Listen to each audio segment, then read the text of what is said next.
Imagine a group of activists so powerful that they could beam their propaganda directly into your brain. Now also imagine that they're so sophisticated, they actually get... Aww, look at little old Ben in his tiny little suit.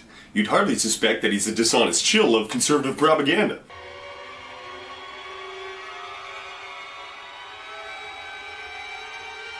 Oh, but don't let me assassinate his character for you off the hop.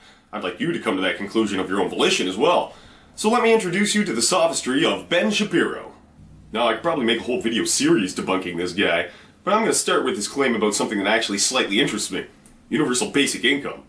I was watching The Amazing Atheist the other day and I saw this clip. You have a growing system that is really bursting at the seams with potential, and then people say, well, we're rich enough, let's redistribute all the gains. So they do that, they redistribute all the gains, and then it turns out that people don't have as much of an incentive to work anymore.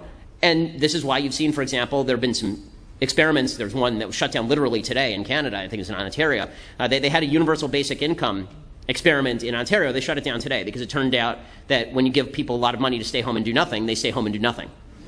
No, Ben. I live in Ontario and that is not what fucking happened. The Universal Basic Income pilot project in Ontario did not fail, nor was it failing. By all accounts, it was working fine, just as it did in 1974 when the same experiment was conducted successfully in Manitoba. The only reason the Ontario UBI program was kiboshed was because we elected the crack-smoking mayor Rob Ford's brother, Doug, and his conservative government shut it down before the experiment was even completed. It was their intention to shut it down regardless of how it was working. You can't claim it was a failure when it was succeeding by all accounts, and the final data was purposefully never collected. They're even getting shit for it now from the international community, as well as being sued by the participants, many of whom were transferred over to UBI from welfare and disability pensions and are now just screwed over. It was ended simply because the PC party is in leagues with corporate interests and doesn't want a workforce with options. They want productive little worker bees that crank out maximum workloads and don't have any choice in the matter.